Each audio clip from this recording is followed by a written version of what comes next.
Go away, you swine! Leave, or I'll make you bleed! These all came from the swamps. Could be toting contraband. Holmes! Help me! Do not fight the calling! Blood! I beg of you, Holmes! Fatigue!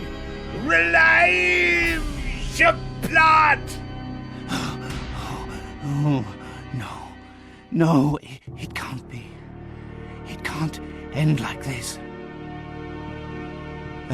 Again, this nightmare haunts me. It won't let me forget. How did this all begin?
Good morning, Holmes.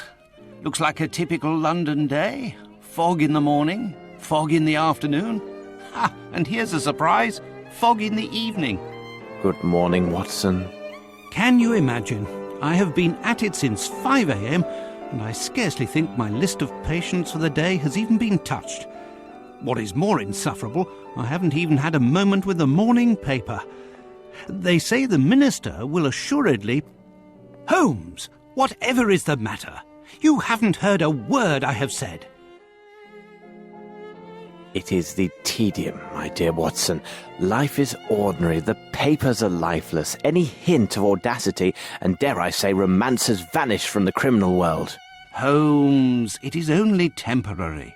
You know perfectly well that sooner or later an exceptional incident will occur in London or thereabout, which cannot rest till the talents of Sherlock Holmes are called into play. Then it will be up to your agile wit to set things right, which should satisfy your constant need for mental gymnastics. I hope the heavens hear your words, Watson. I hope they do indeed. I must take my leave, Holmes. I have an appointment with a rather odious man, Captain Stenwick. He is apparently in a state, with near tachycardia due to some problem involving his manservant. Why don't you get out for a brisk walk, Holmes? Perhaps buy a newspaper or visit that fellow, Barnes, over on Glentworth Street. You might remember him, the bookseller. He has some new volumes of the particular sort that should occupy your mind for a time.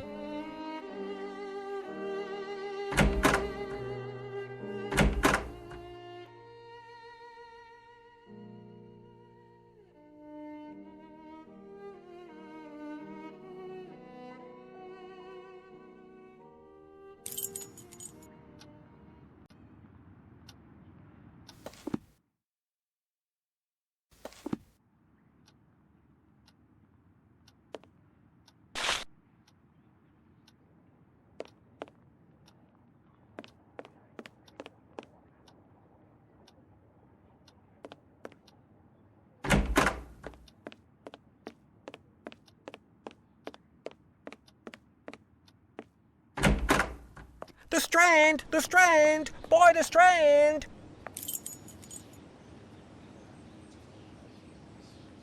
Strand! Strand! By the Strand! So, my young friend, what is the news? Nothing of interest for the great detective, sir. Those old stuffed shirts ate up half of London at their big scientifical to-do, and some Scandinavia princess is driving the locals wild with curiosity. A Scandinavian royal is in London? If you and the lads can look sharp and find out more about her visit, there will be some coin for your pockets. Righto, Mr. Holmes. If there's aught to be found, the irregulars will have it. I'll send the words out to the lads.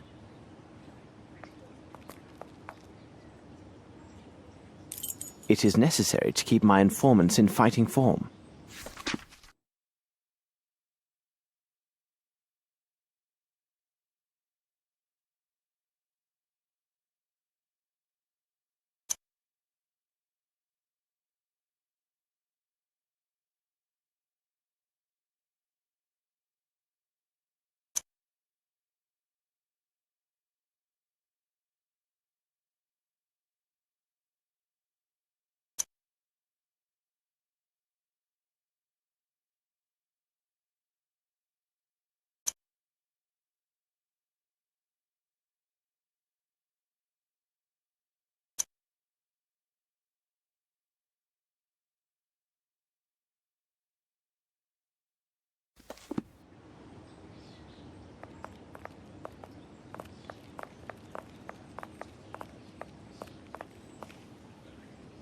Pardon me, I'm looking for the Barnes bookshop. Would you happen to know it?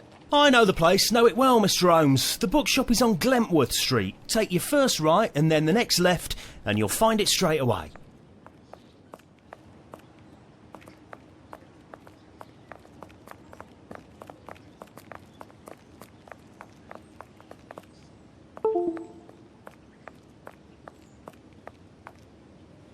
My respects, Miss Fleming. Good day, Mr. Holmes.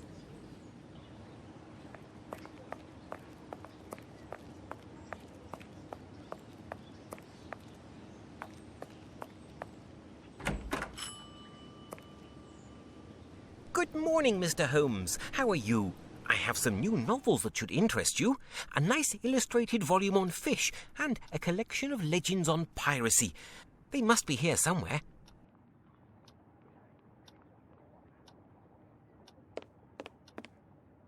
Appears to be a trace of shoe leather.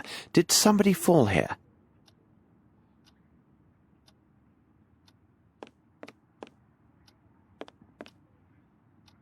Ah, the pirate's book.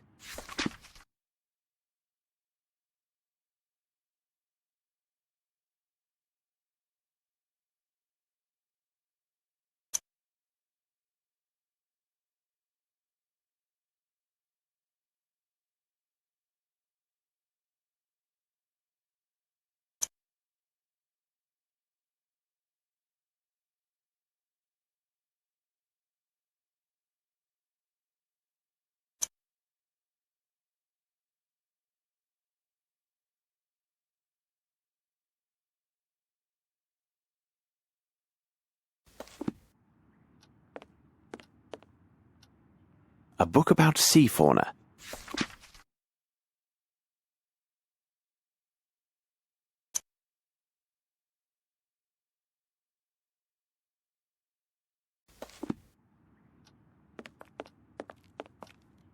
I will take them.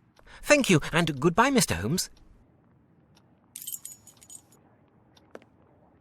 Those flowers need watering.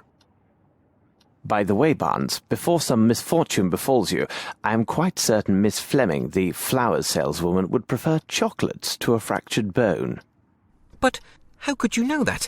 Indeed, even she, I told no one about this. Other than Dr. Watson, that is. Oh, I see now how it goes. Not at all. Watson would never reveal a confidential matter of professional trust. He did, however, mention your fine shop and your novelties. Knowing his views on classical literature, I doubt there would be any inducement to enter your shop unless it was professional business. What would trouble a man of your age and position, sufficient to require the services of a doctor? I noticed trace of shoe leather on the stepladder and deduced that you no doubt lost your balance, fell, and likely suffered a nasty sprain. As for the flowers, you deliberately let them die and left this sad display open to the public, hoping, no doubt, that their supplier would notice and take great efforts to come and replace them. Also, I know Miss Fleming to be a statuesque woman, so typical of the Scandinavians. I noted that you would likely wear shoes with a higher heel, so that you and Miss Fleming, should she arrive, see more eye to eye. Unfortunately, climbing about on ladders and the like in such shoes is a risky business, isn't it? Indeed, it is, Mr. Holmes. Believe me, Barnes, try chocolates next time. And besides, it requires a bit more than well-heeled shoes to find a proper soulmate. Don't you agree?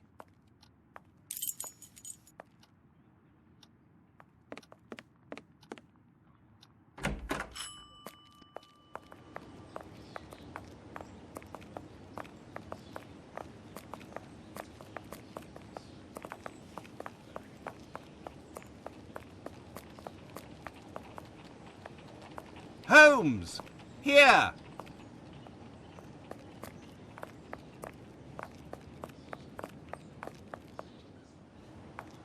Ah, it's good that I found you, Holmes. As I told you this morning, I visited Captain Stenwick. Although his symptoms are not serious, the circumstances which caused his palpitations are quite peculiar. Perhaps you can make something of it. Here is Captain Stenwick and Sergeant Ruffles.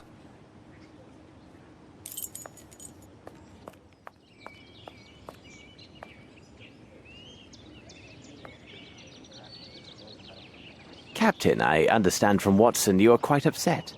Any man will be the same, and with less provocation. My servant has left in the middle of the night. Damned ungrateful after all I have done for him. To top it off, he knows not one word of English. Finally, if he causes any damage, I will bear the brunt of people's anger and suffer the consequences, as I am the person who brought him to England. How long was he in your employment, and is he accustomed to vanishing in this manner? We returned from Australia more than 5 months ago now. But to his credit, he never left this house before now. He is afraid of the city, as are many inhabitants from open spaces. Could he have stolen something? Upon my word, no. How much money does he have on his person? Frankly speaking, he didn't have any money. I kept his wages for him, and they are in my safe. In any event, what the deuce would he have a need for money? Who knew that he worked at your home, and had he any contacts here in London? Anyone who deals with me professionally knows Baopa is my personal servant. As for his contacts, they are limited to the delivery men who bring food or other items to my home. What reason could he have to see anyone other than myself?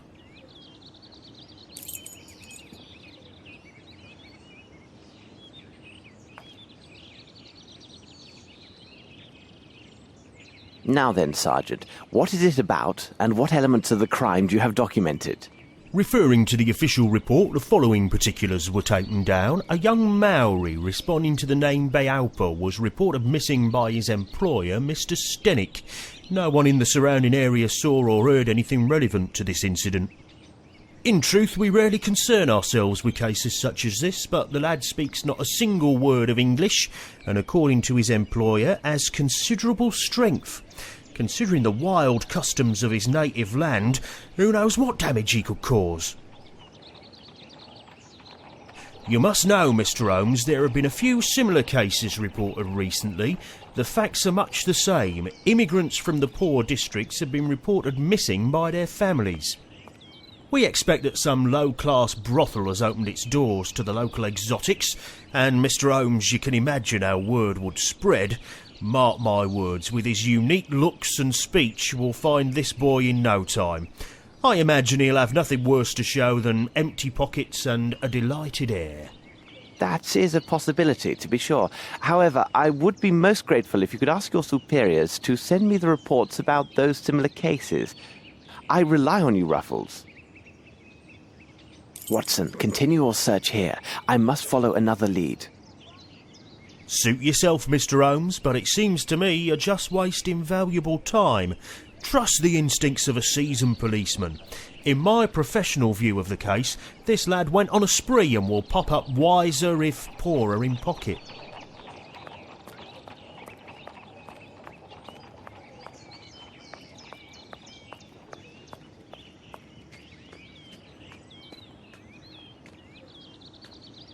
The lock was not cracked. flaxen, yellow in colour.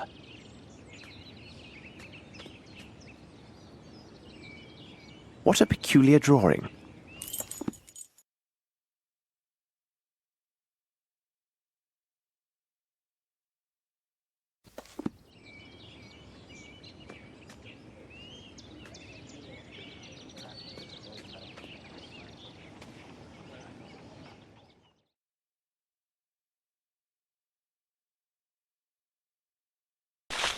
This appears to contain some measure of opium. I shall analyse it at Baker Street.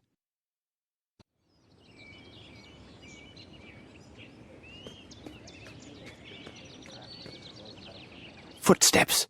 Let's see. The size is undoubtedly 7. The shoes are also hard-soled.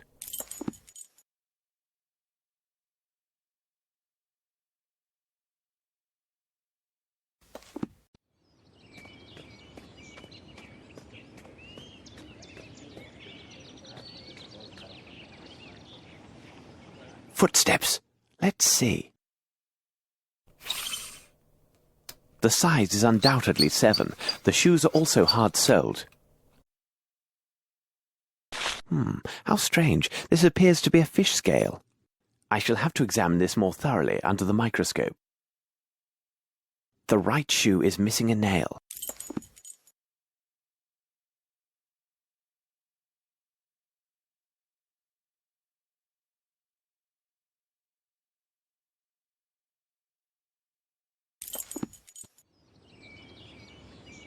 Yes, there is something here.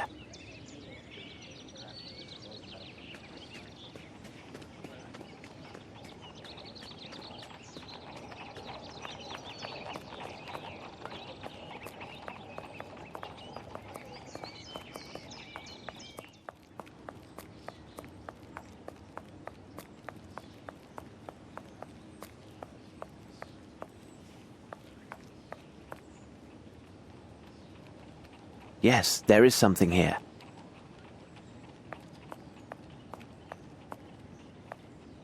This should prove useful.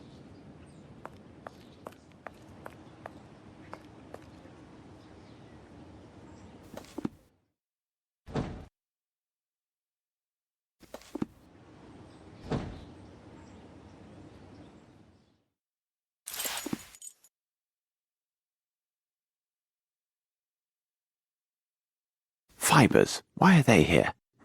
It will be necessary for me to examine this more closely at Baker Street.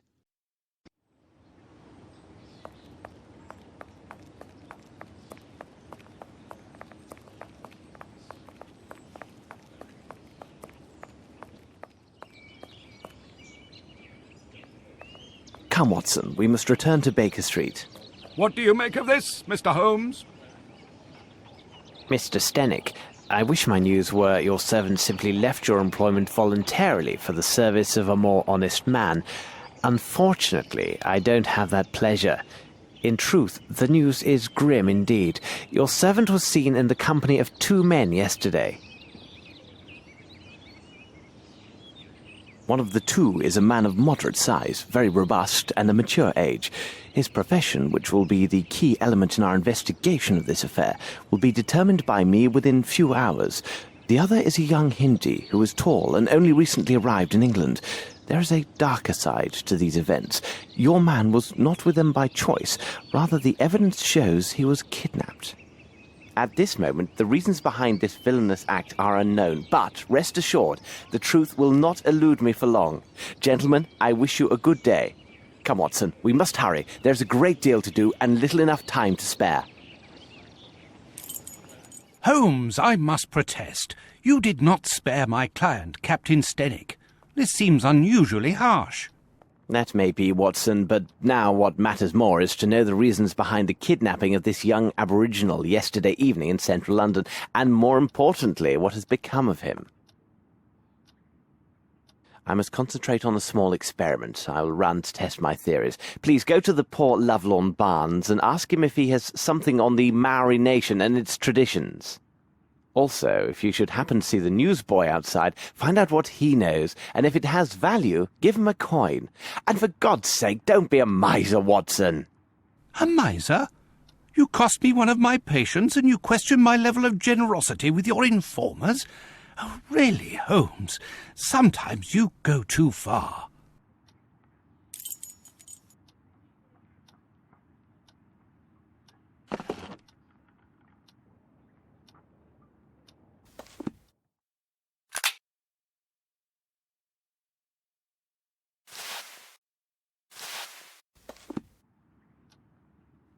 Very interesting.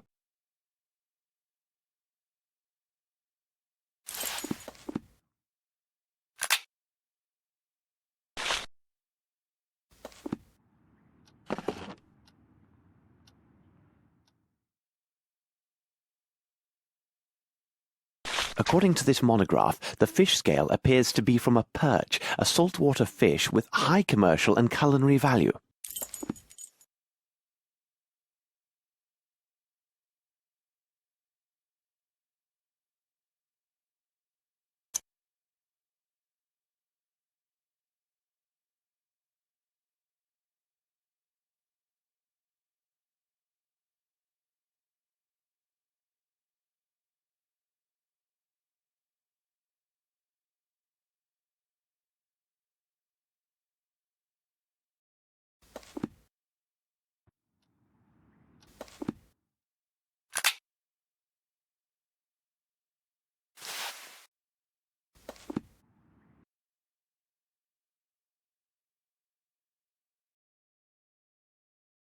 These rope fibers are clearly hemp.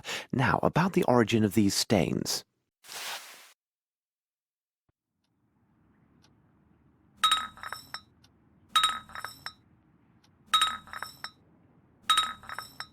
Now it can't be used for anything.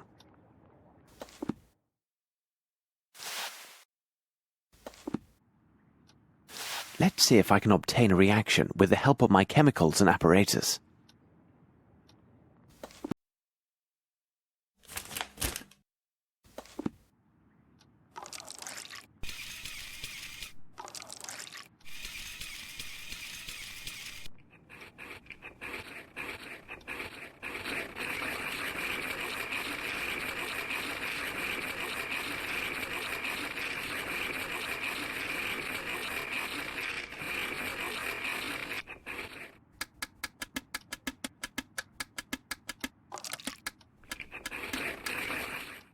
This is evidently coal soot mixed with water, and given the absence of any salt particulates, it must be fresh water.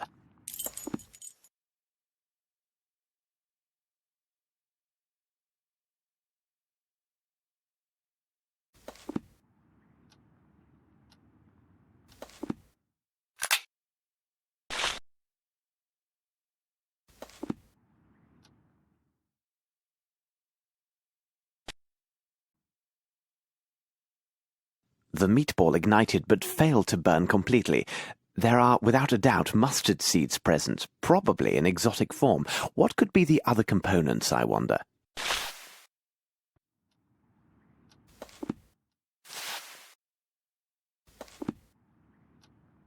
Let's see if I can obtain a reaction with the help of my chemicals and apparatus.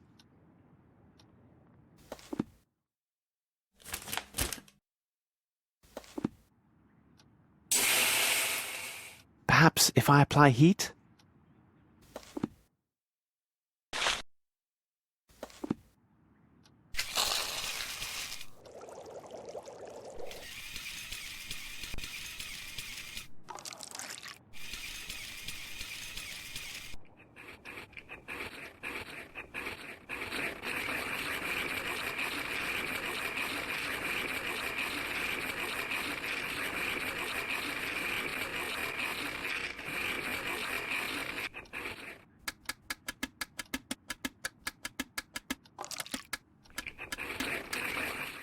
Incredible! I note a strong presence of opium blended with a concentrate of morphine. The remaining elements are a mystery to me.